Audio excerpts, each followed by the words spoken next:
Hello students, myself Popere KS, Assistant Professor at Ray Shikshan Sanstha's RBNB College, Sri Rampur. In this lecture, we are going to discuss the topic that is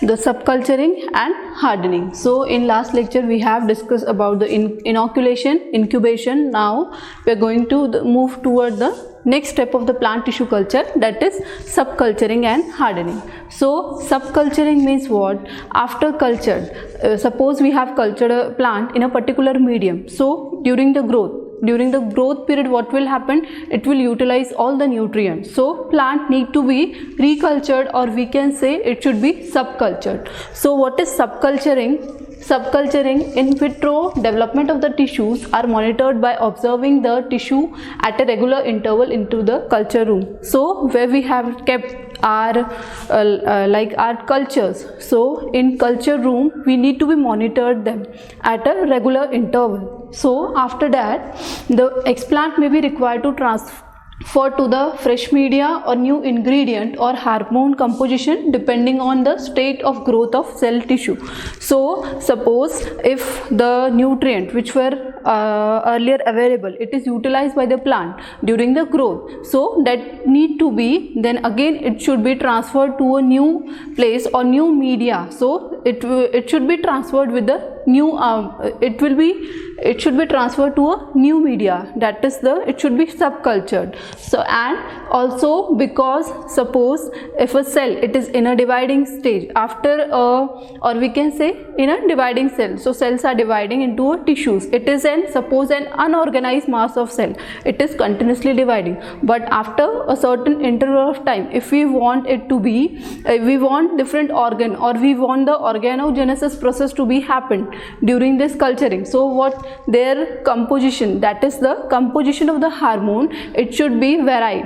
Suppose auxin cytokinin composition, so that need to be varied. So during the subculturing process that can be done. So the explant, it is required to be the explant which we have taken, now it should be placed to the other, that is the next medium or to a fresh medium. And also if we want to change the hormone composition, so if we can't put it into the earlier medium, so for that a fresh medium should be prepared and containing that is the varied hormone composition. So that is it is transferred to a fresh media or to a new ingredient of hormone composition depending on the state of growth of a cell, in which state it is there, if it is in a dividing stage or organogenesis stage, depending on them. So for that subculturing is important. Now next is during the subculturing, as earlier also during the entire process of plant tissue culture,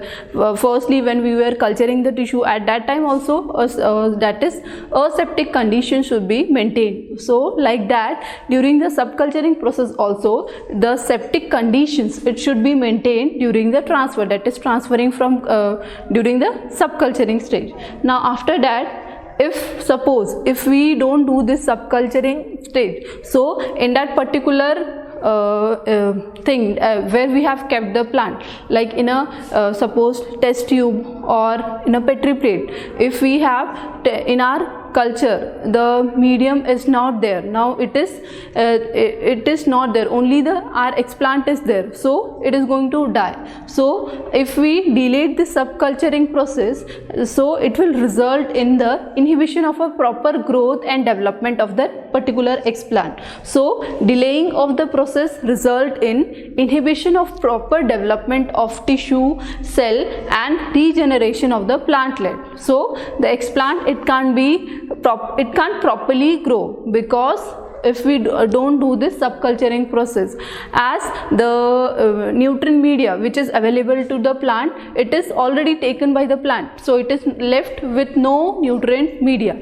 Therefore for that subculturing is important. And also Suppose if we are doing suspension culture. Suspension culture means the nutrient media here has a higher composition of water.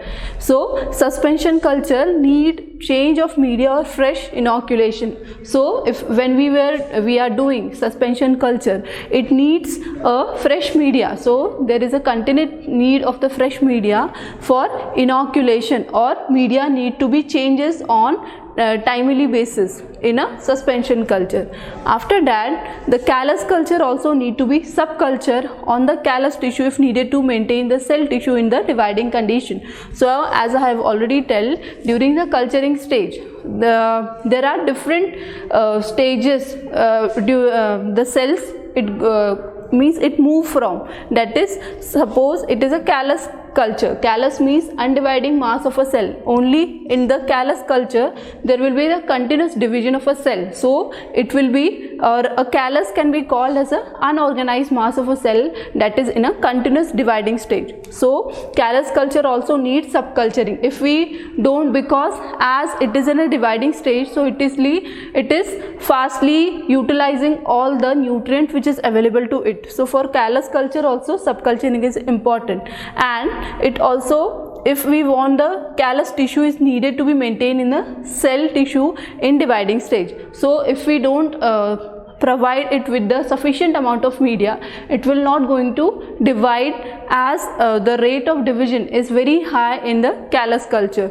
So there is a need of continuous media which should be provided to the callus culture. So for this also subculturing is important. So in subculturing, what we are doing, we are moving the explant from the earlier medium or the media which is now it is emptied by the plant or utilized by the plant to a next media or to the fresh media containing the different composition of the hormones. So that is called as a subculturing. Now next step after subculturing, like we have done inoculation, incubation, after that we are doing the subculturing. So after subculturing, what need to be doing is the hardening.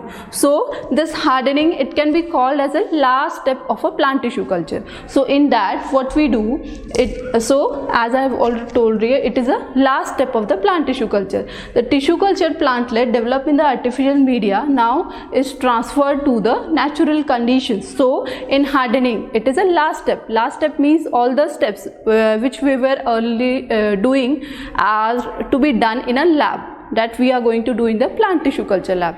But after that, there will be a step, that is hardening. It should be done, mostly it is to the, now we are giving the plant the natural conditions. So the tissue culture plantlet developed in the artificial medium, it is transferred to the natural condition. Now as we are transferring it from the lab condition to the artificial condition, there are certain points that to be kept in mind. So it is taken in the various steps, like firstly, that is a primary hardening. So this hardening also, it takes place in certain steps. First is primary hardening. So in primary hardening, what is done, the in vitro cultured plant are taken out from the nutrient medium and washed thoroughly with the water. So now we are transferring the plant from the nutrient medium, suppose like natural conditions means what, we are going to transfer the plant to the soil, or we are going to acclimatize the plant. So for that, firstly what should be done, the nutrient media, that it should be the explant or the plantlet, now it should be thoroughly washed with the water. So all the nutrient medium, it should be washed. There is no residue should remain of the nutrient medium. So it is firstly thoroughly washed with the water. Now next step is this plant, now they are grown in a netted plastic pots. So like in that is plastic plot, small pot like structures, they are available in a, they are netted plastic pot called as, and it is filled with the nutrient media, that is the liquid nutrient media, and it is kept in the greenhouse or polyhouse for 6 to 8 weeks. So we have now washed the plantlet earlier, so there is no nutrient media left behind earlier. Now it is transferred to a plastic pot containing a liquid medium, and now the plant, they are, this thing is done in the lab only. So after doing this, now the netted netted pots, they are transferred from lab to the natural condition, or we can say not directly to the natural condition but to a polyhouse or a greenhouse. So now this netted plastic pot, it is now kept in a greenhouse or a polyhouse. So, and it is kept there for 6 to 8 weeks. So now plant can acclimatize to the condition as it is moving from lab to the to the greenhouse or the polyhouse. So that natural conditions are changing there. Now it has to acclimatize to the natural conditions. So for acclimatization it will be needing some time, that is 6 to 8 weeks. So this is the primary hardening. Now, in primary hardening, plant is transferred to from lab to the polyhouse or a greenhouse, and it is kept there for 6 to 8 weeks. Now next step is the secondary hardening. Now what is done in the secondary hardening?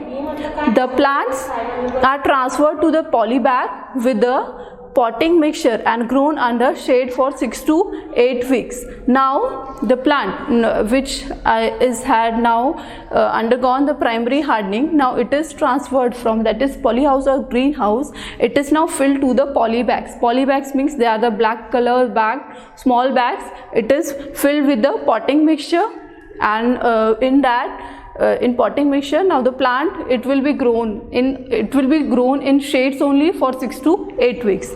Now, so this is secondary hardening. So in secondary hardening, what I have done, we have transferred the plant from netted plastic pot, that is from the green and poly house, to the poly bags. So, and in poly bags also it will be kept there for around 6 to 8 weeks. So now secondary hardening is done. Now after that, after secondary hardening, now plantlet, they are suitable for growing in the fields. Now slowly the plants, that is the after secondary hardening, now they are transferred to the field, or we can say directly to the artificial condition. But as we have grown this plant earlier in the plant tissue culture lab or in the lab condition, so there is a certain difference between the plant which is growing naturally through seeds in the lab, natural and lab condition, that is newly transplanted plants are placed in the control condition. The plants which are grown in the lab or the PTC lab, they are transferred in a controlled condition of light, temperature and humidity, because as it is grown in a tissue culture lab or in a lab conditions, and it has grown entirely on the nutrient media, so it will be the plantlet, it don't have the waxy coating which are naturally present in the plant that grows in a natural condition. So the plantlet now is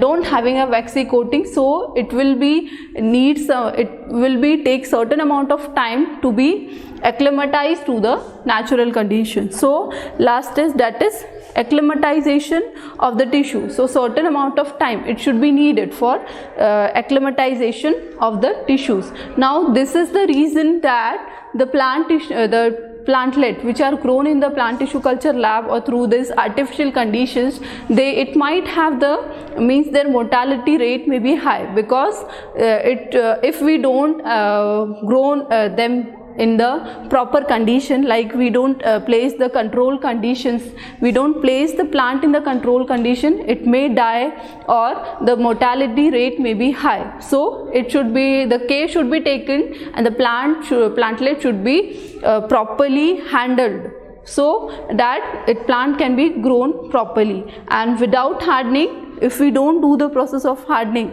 so the mortality rate may be high, or the plant may, if we suppose we take the plant directly from lab and grow it into the natural condition under sunlight, it may die. So this hardening step, it is very important for a plant to get acclimatized to the atmospheric condition.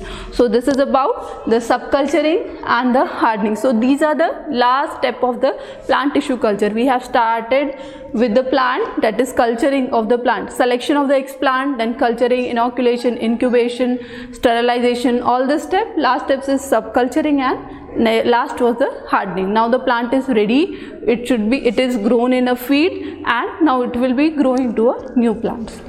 This is all. Thank you.